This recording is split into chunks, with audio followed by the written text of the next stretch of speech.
Morning students, how are you. मुझे उम्मीद है कि आप सभी ठीक होंगे। आज हम पढ़ने जा रहे हैं आपकी हिंदी व्याकरण का शब्द पाठ 4 शब्द विचार, जिसमें हम शब्दों के वर्गीकरण का चौथा प्रकार अर्थ के आधार पर इस पर हम डिस्कस करने जा रहे हैं। इससे पहले आपने शब्दों के वर्गीकरण के 3 आधार देख चुके हैं। पहला आता है उत्पत्ति के आधार पर, दूसरा रचना के आधार पर और तीसरा आपने देखा था प्रयोग के आधार पर। आज हम बात करने जा रहे हैं शब्दों के वर्गीकरण का चौथा आधार, जो है अर्थ के आधार पर। अर्थ के आधार पर शब्दों को दो भागों में बांटा गया है। सबसे पहले आता है सार्थक शब्द और दूसरा आता है हमारा निरर्थक शब्द। सार्थक शब्द किसे कहते हैं? ऐसे शब्द जिसके कोई ना कोई अर्थ होते हैं, अर्थात हम कह सकते हैं वे शब्द जिनका कोई अर्थ निकलता है उन्हें हम सार्थक शब्द कहते हैं। जैसे बोतल, जानवर आदि। उसके अपोजिट है निरर्थक शब्द। ऐसे शब्द जिसके कोई अर्थ नहीं निकलता हो। अगर हम बोतल को हमने बोला कि वो सार्थक शब्द है। अगर हम बोतल को लिख देते हैं कि तबोल, तो क्या वो सार्थक शब्द होंगे? नहीं। तबोल शब्द का कोई अर्थ निकलता है? नहीं। इस तरीके से हमने बोला सार्थक शब्द जानवर। जानवर का अर्थ हो रहा है, अगर हम उसी को लिख देते हैं वजानर, तो क्या उसका कोई अर्थ होता है? नहीं। तो ऐसे शब्द जिसके कोई अर्थ होते हैं उसे हम सार्थक शब्द कहते हैं, और वे शब्द जिसका कोई अर्थ नहीं होता है उसे हम क्या कहते हैं? निरर्थक शब्द।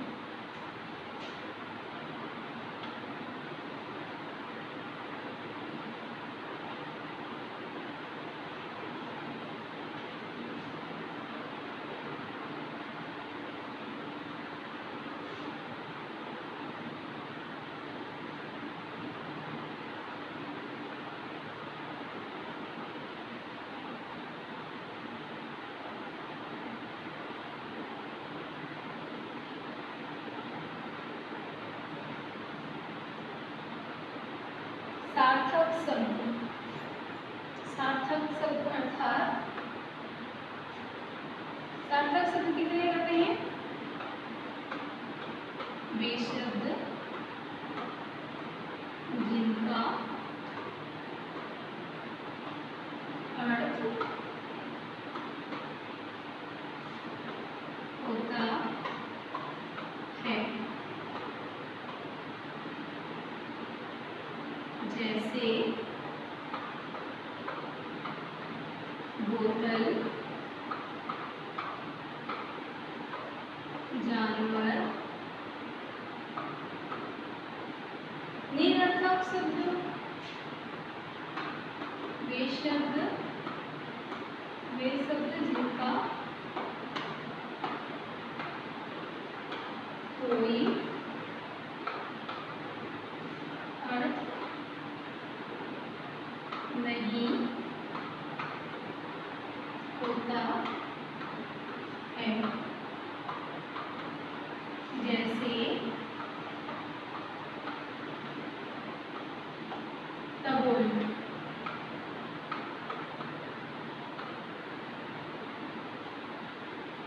वजानर।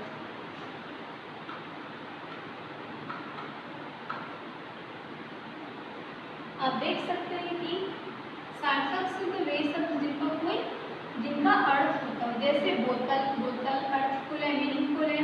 जानवर भी मीनिंगफुल है, लेकिन उसके अपोजिट निरर्थक शब्द वे शब्द जिनका कोई अर्थ नहीं होता। जैसे अगर हम बोतल को तबोल लिखते हैं, बोतल का अर्थ है लेकिन तबोल निरर्थक है, उसका कोई अर्थ नहीं है।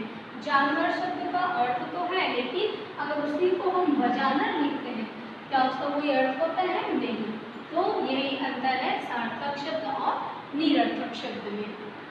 चलिए अब देखते हैं कि सार्थक शब्दों को कितने भागों में विभाजित किया गया है।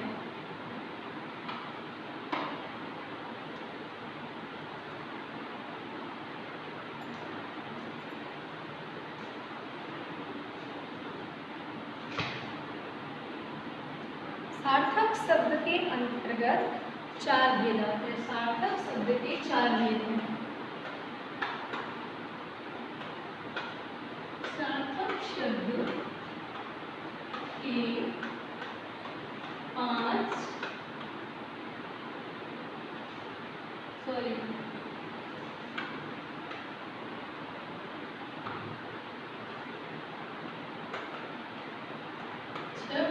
भेद होते हैं। सार्थक शब्द के कितने भेद होते हैं? 6 भेद। कौन कौन सा है? सबसे पहला आता है आपका एकार्थक शब्द।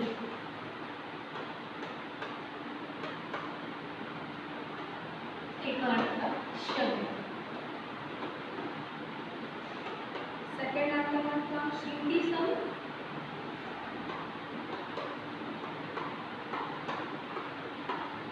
श्रुति सम।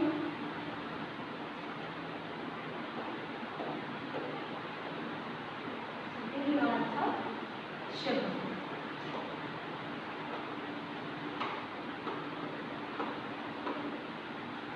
नेक्स्ट आता है आपका अनेकार्थक शब्द।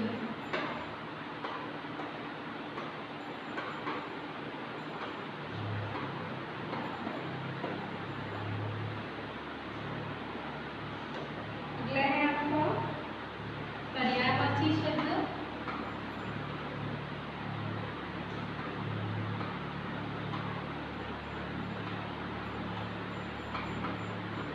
जिसे हम समानार्थी शब्द भी कहते हैं।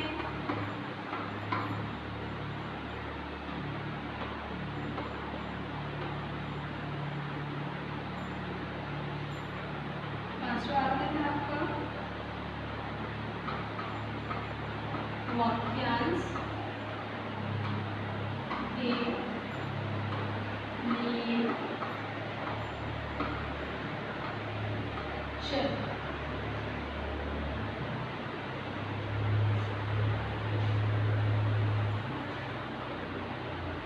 पहला, दूसरा, थर्ड, फोर्थ और आपका नंबर 6 में आता है विलोम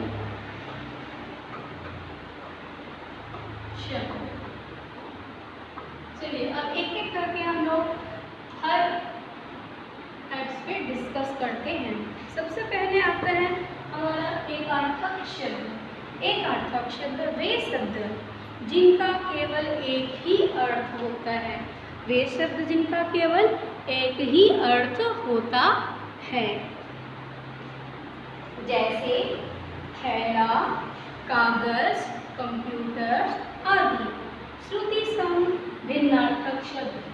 श्रुति मीन्स सुनने, सम अर्थात समान, भिन्न मतलब अलग, अर्थ अर्थात सुनने में समान, सुनने में समान, लेकिन उसका अर्थ क्या होता होगा? भिन्न होता होगा। ऐसे शब्द जो सुनने में तो एक जैसे लगता हो लेकिन उसके अर्थ अलग अलग होते हैं। जैसे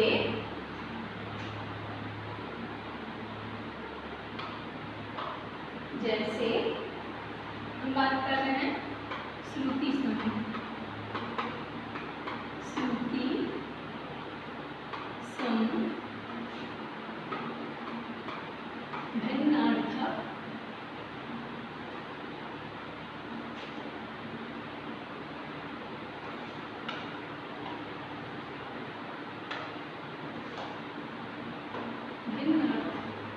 शब्द।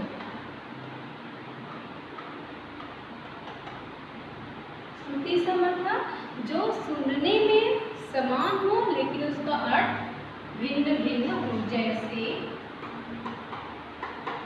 जैसे दिन। दिन का अर्थ होता है दिवस। इस दिन का अर्थ होता है दिवस, लेकिन अगर इसी को हम लिखते हैं दिन, इसका अर्थ होता है गरीब। सुनने में तो दोनों शब्द हमको एक जैसे लग रहे हैं, दिन दिन, लेकिन दोनों के अर्थ अलग अलग। तो यहाँ से एक उदाहरण से आपको समझ में आ गया होगा। श्रुति सम भिन्नार्थक शब्द अर्थात सुनने में समान लेकिन भिन्न अर्थ वाले शब्द। अब हम बात करते हैं थर्ड आता है हमारा अनेकार्थक शब्द। अनेकार्थक शब्द, अनेकार्थक शब्द ऐसे शब्द जिनके एक अनेक अर्थ वाले शब्द, अर्थात ऐसे शब्द जिसके एक से अधिक अर्थ होते हैं उसे हम क्या कहते हैं? अनेकार्थक शब्द कहते हैं। जैसे अंक, अनेकार्थक, इस अंक के अर्थ क्या क्या हो सकते हैं? इस अंक का अर्थ, अंक को हम संख्या भी कहते हैं। इस अंक को हम अंक, नाटक का भाग, नाटक का भाग,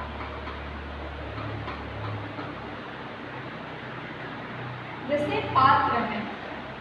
पात्र आप सबको पता होगा, किसी नाटक में किसी में भूमिका निभाने वाले को, रोल प्ले करने वाले को भी हम पात्र कहते हैं। तो पात्र का भूमिका निभाने वाला, रोल प्ले करने वाला, भूमिका निभाने वाला। इस पात्र के एक अर्थ ये हो गया। और क्या अर्थ हो सकता है? पात्र, पात्र हम बर्तन को भी बोलते हैं।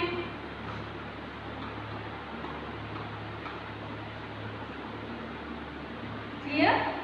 अब हम बात करते हैं पर्यायवाची शब्द। पर्यायवाची शब्द तो मेरे ख्याल से आप लोग क्लास 1 से ही पढ़ते आ रहे हैं, आप सबको भी पता है कि ऐसे शब्द, वे शब्द जो एक ही प्रकार के अर्थ देते हों, उसको हम समानार्थी भी कहते हैं। समानार्थी मतलब समान अर्थ देने वाले शब्द। ऐसे शब्द जो समान अर्थ देते हैं उसे हम पर्यायवाची शब्द या समानार्थी शब्द कहते हैं। अब आता है वाक्यांश के लिए एक शब्द। अनेक वाक्यांश के लिए एक शब्द, आप लोगों ने ये भी पढ़ा होगा। वाक्यांश के लिए एक शब्द सुनते ही थोड़ा आप लोगों को कंफ्यूजन लगा होगा। वाक्यांश के लिए एक शब्द, इसे हम ये भी बोल सकते हैं। आप लोग को मोस्टली ये पता है, अनेक शब्दों के लिए एक शब्द लिखिए। जैसे खेती करने वाला किसान, हल चलाने वाला किसान, हल, और मिठाई बनाने वाला कौन होता है? हलवाई। ये सब आपने सुना है। मतलब अनेक शब्दों के लिए एक शब्द को ही हम वाक्यांश के लिए एक शब्द कहते हैं। अर्थात अनेक शब्दों की जगह एक शब्द का प्रयोग करना। एक शब्द वाक्यांश के लिए एक शब्द कहलाता है। विलोम शब्द अब आता है विलोम शब्द। विलोम शब्द भी आप लोगों ने क्लास 1 से ही पढ़ना स्टार्ट कर चुके हैं। वे शब्द जो परस्पर एक दूसरे के विपरीत विरोधी हो, परस्पर विपरीत हो, अर्थात उल्टे अर्थ देते हैं। जैसे दिन, रात, सुबह, शाम, मोटा, पतला, गोरा, काला आदि। अब इसके बाद आता है आपकी बुक्स का पेज नंबर 32। पेज नंबर 32 में दिया गया है युग्म शब्द।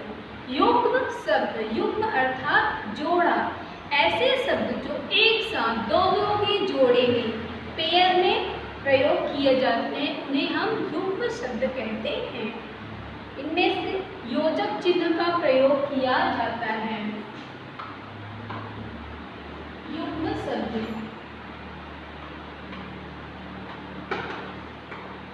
युग्म शब्द।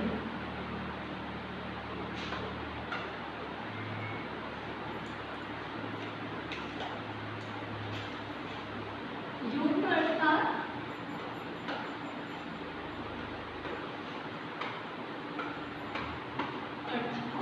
जोड़ा।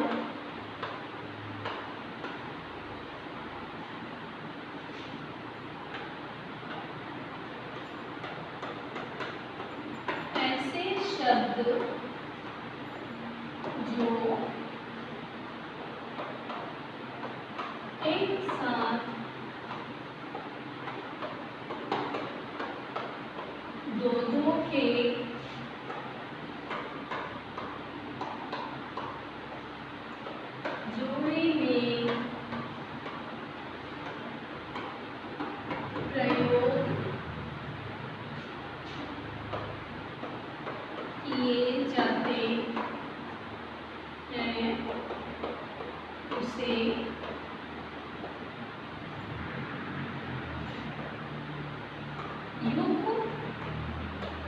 शब्द कहते हैं। ऐसे शब्द जो एक साथ दो के जोड़े में प्रयोग किए जाते हैं उसे हम युग्म शब्द कहते हैं। जैसे कुछ शब्द होते हैं आवृत्ति के अनुसार प्रयोग किए जाते हैं। कुछ शब्द होते हैं जो आवृत्ति के अनुसार प्रयोग किए जाते हैं। आवृत्ति अर्थात उसी शब्द का ही 2 बार प्रयोग किया जाता है। जैसे गरम, गरम गरम, धीरे धीरे। ऐसे ही कुछ शब्द ऐसे होते हैं जो मिलते जुलते अर्थ प्रयोग करते हैं। मिलते जुलते अर्थ के युग्म होते हैं। युग्म अर्थात जोड़े जो मिलते जुलते शब्द को, जैसे हम बोलते हैं चाय बाय, रोटी रोटी, ठीक ठाक। आप कैसे हो? ठीक ठाक। तुम चुपचाप कैसे बैठे हो?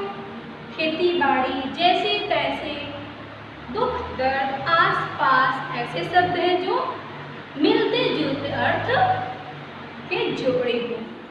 अब आता है विपरीत अर्थ वाले युग्म।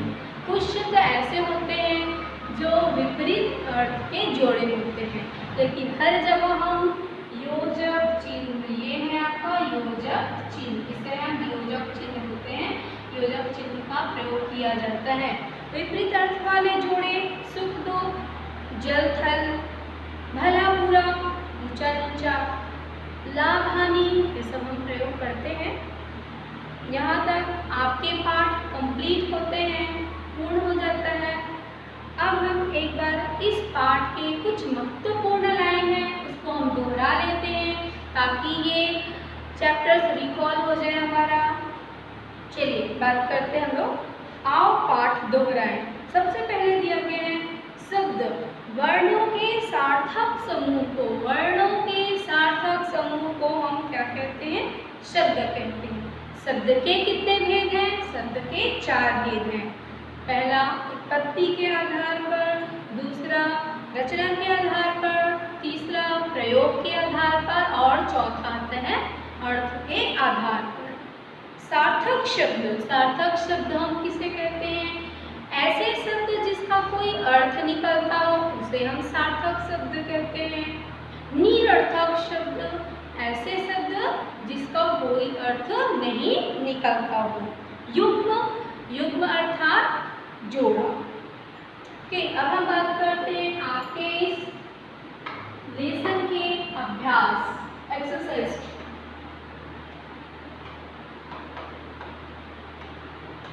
वैसे आपके अभ्यास के सारे क्वेश्चन आंसर्स आपके वेबसाइट पर अपलोड किया जा चुका है, लेकिन फिर भी हम उस पर एक बार डिस्कस कर लेते हैं। जैसे सबसे पहले दिया गया है मौखिक प्रश्न। हमारा होता है मौखिक प्रश्न। सबसे पहले मौखिक प्रश्न नंबर पहला भी पूछा गया है, भोजनालय शब्द यौगिक है या रूढ़? योग रूढ़ बताइए। तो भोजनालय शब्द ये यौगिक शब्द है, क्योंकि अगर हम भोजनालय को अलग करते हैं तो वह भोजन धन आलय बनेगा और दोनों के सार्थक खंड हो रहे हैं। दूसरा विकारी शब्द के भेद बताइए। विकारी शब्द के अंतर्गत कौन कौन सा आता है? संज्ञा, सर्वनाम, क्रिया, विशेषण, ये जो है आपके विकारी शब्द हैं। अगला क्वेश्चन है तत्सम शब्द और तद्भव शब्द में क्या अंतर है? तत्सम शब्द वे शब्द जो जिनका प्रयोग संस्कृत से बिना परिवर्तित किए होता है, और तद्भव ऐसे शब्द होते हैं जो संस्कृत भाषा के परिवर्तित रूप का प्रयोग। अब आ जाते हैं आपके लिखित प्रश्न।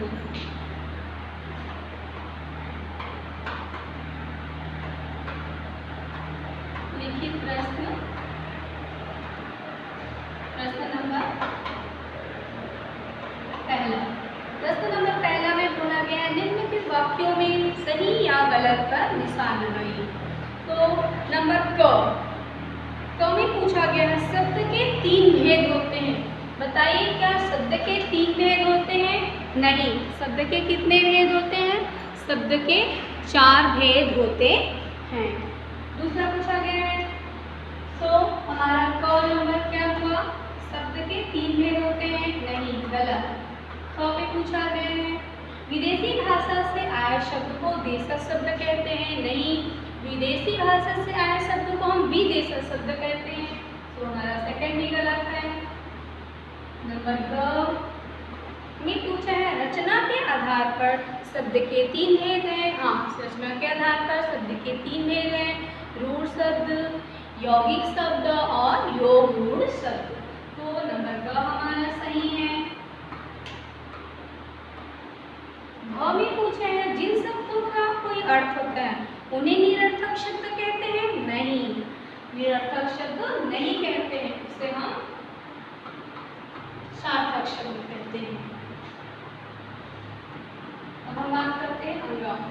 अविकारी शब्दों में काल, वचन, लिंग, कारक के अनुसार कोई परिवर्तन नहीं होता है? बिल्कुल सही।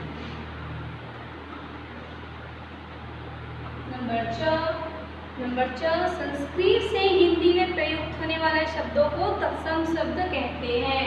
हाँ, बाय मिस्टेक आपकी वेबसाइट में इसका आंसर गलत हो गया है। आप लोग यहाँ से ये आंसर करेक्ट कर लेंगे, क्योंकि संस्कृत से हिंदी में प्रयुक्त होने वाले शब्द को हम तत्सम शब्द ही कहते हैं।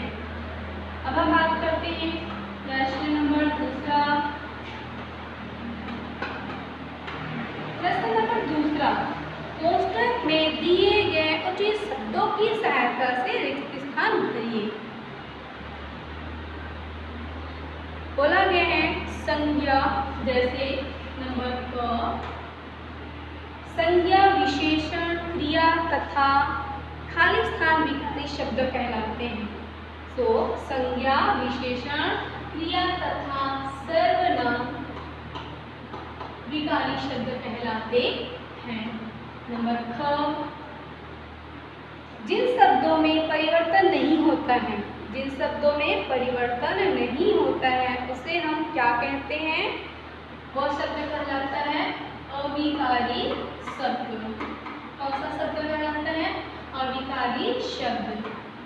अब आता है आपका देसी बोलियों से हिंदी में आए शब्द। देसी बोली अर्थात आम बोलचाल की भाषा, उसे हम क्या कहते हैं? देशज शब्द। और कौन सी शब्द कहलाता है? देशज शब्द। नंबर 2 आता है आपको एक से अधिक अर्थ देने वाले शब्द को हम क्या कहते हैं? अनेकार्थक शब्द। क्या कहते हैं? अनेकार्थक शब्द। अनेकार्थक शब्द। लास्ट पंगा है संस्कृत भाषा से ज्यों के त्यों हिंदी में प्रयोग करने वाले शब्द को, संस्कृत भाषा के शब्दों को हिंदी भाषा में हूबहू जो प्रयोग करते हैं उसे हम क्या कहते हैं? उसे हम तत्सम शब्द कहते हैं। उसे हम तत्सम शब्द कहते हैं। लास्ट आता है आपका जो लिंग वचन काल के अनुसार बदल जाते हैं। कौन सा शब्द है जिस पर लिंग वचन काल का प्रभाव पड़ता है? विकारी शब्द। वो होता है आपका विकारी शब्द। जो उम्मीद है आप लोग को यहाँ तक समझ में आ गया होगा। चलिए अब हम लोग आगे क्वेश्चन देखते हैं। सबसे पहले आप लोग अपना गृह कार्य नोट कर लीजिए, देख लीजिए आपका गृह कार्य है, आपका होमवर्क है। प्रश्न नंबर 3, प्रश्न नंबर 4,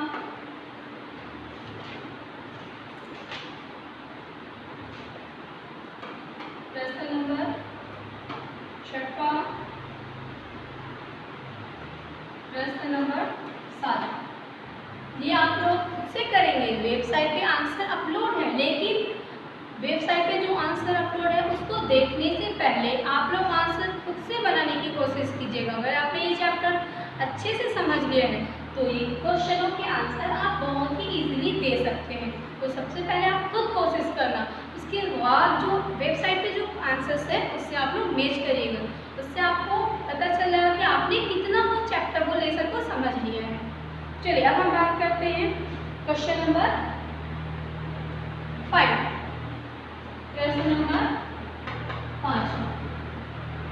प्रश्न नंबर 5 में बोला गया है निम्नलिखित वाक्यों में रेखांकित शब्द तत्सम है या तद्भव। वो लिखना है, आपको उसे बताना है कि जिस शब्द के नीचे रेखा खींचा है वो तत्सम है या तद्भव है। तो आपको माइंड में हमेशा रखना है तत्सम शब्द हमेशा संस्कृत वर्डों के जैसे लगेगा हमको, और हिंदी और जो तद्भव है वो हिंदी से मिलता जुलता लगेगा, मीन्स हिंदी जैसे लगेगा। उसमें संस्कृत हमको उच्चारण करने में कोई दिक्कत नहीं, अर्थात तत्सम शब्द को उच्चारण करने में हमें थोड़ी दिक्कत आएगी क्योंकि वो संस्कृत जैसे रहते हैं, और तद्भव शब्द का उच्चारण करते समय हम उसे बहुत ही आसानी से उसका उच्चारण कर सकते हैं, हमें परेशानी नहीं होगी। जैसे नंबर क में बोला गया है आज वर्षा होने के आसार दिखाई दे रहे हैं। तो वर्षा हमारा कौन सा शब्द है? वर्षा हमारा तत्सम शब्द है। नेक्स्ट आता है उसने अग्नि प्रज्वलित की। अग्नि भी एक तत्सम शब्द है। ग आता है आज उसके घर में पूजा है। घर हमको उच्चारण करने में जरा सा भी कठिनाई नहीं है, अर्थात घर एक तद्भव शब्द है। नेक्स्ट आता है हमारा घ। सूर्य सदा पूर्व दिशा में निकलता है। सूर्य तो यह एक तत्सम शब्द है। लास्ट आता है हमारा अंग। यह लड़का बहुत ही दुबला है। यह लड़का बहुत ही क्या है? यह लड़का बहुत ही दुबला है।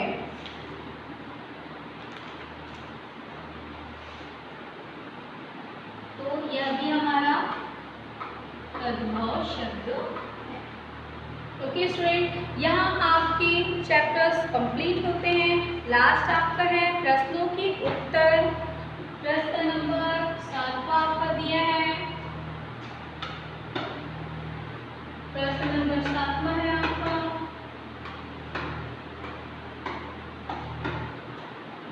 प्रश्नों के उत्तर। मुझे उम्मीद है कि इन प्रश्नों के उत्तर आप बहुत ही आसानी से दे सकते हैं। जरूरी नहीं है कि आप बुक्स के वर्ड में ही दीजिए, आपने जिस वे पे सीखा है समझा है आप खुद के वर्ड पे उसके आंसर्स लिख सकते हैं। जैसे शब्द किसे कहते हैं? वर्णों की सार्थक मेल को हम शब्द कहते हैं। शब्द के वर्गीकरण के कितने आधार हैं? 4 आधार हैं। उत्पत्ति के आधार पर शब्दों के भेद लिख रहे हैं, कौन कौन से हैं उसके नाम लिखना है। 5 भेद हैं। यौगिक और योग रूढ़ शब्द से आप क्या समझते हैं? दोनों की परिभाषा लिखकर उसके उदाहरण दे देना है। ओके स्टूडेंट, आज के क्लास में बस इतना ही। Thank you. बाय।